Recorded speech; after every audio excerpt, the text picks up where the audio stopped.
Dénoncer une personne sans papier pourrait être récompensé par une rétribution de 7 500 €. C'est ce qu'avancent les internautes dans des vidéos vues des millions de fois sur X et TikTok.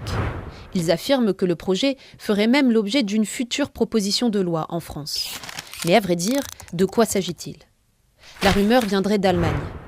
Berlin aurait déjà adopté une législation similaire pour combattre l'immigration clandestine, affirme cette vidéo, vue plus d'1,5 million de fois sur TikTok. En novembre 2023, l'Allemagne a en effet voté une série de mesures marquant un tournant vers plus de fermeté sur l'immigration, comme le titre cet article du Monde. Parmi celles-ci, la réduction du temps de traitement des demandes d'asile, une limitation du regroupement familial ou encore la mise en place d'une commission dédiée à une réforme du droit d'asile. Mais aucune trace d'une rétribution financière après dénonciation d'une personne sans papier. Mais qu'en est-il en France ? Depuis 2012, être en situation irrégulière sur le sol français ne constitue plus un délit.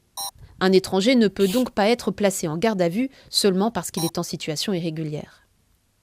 Dans le cadre de la loi immigration, adoptée le 19 décembre 2023, la commission mixte paritaire a cependant souhaité réintroduire le délit de séjour irrégulier.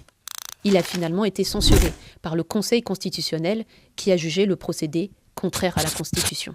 De toutes les façons, une telle dénonciation ne servira pas à grand-chose puisque en France, il n'y a pas de problème d'identification des sans-papiers.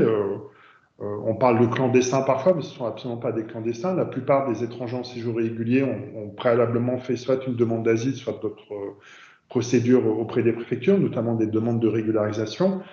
Et chaque année, les préfectures refusent un titre de séjour et prennent les obligations de quitter le territoire français à l'encontre de plus de 150 000 sans-papiers. Donc on a 150 000 personnes qui chaque année sont connues de l'administration et font l'objet d'une mesure d'éloignement. On sait que le problème, c'est précisément qu'on ne réussit pas à les exécuter, qu'il y a à peu près 10% des mesures d'éloignement exécutées.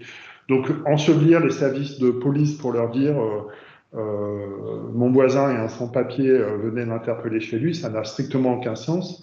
Ça serait contre-productif pour le travail policier, puisque évidemment la police ne peut pas savoir exactement la situation de cet étranger.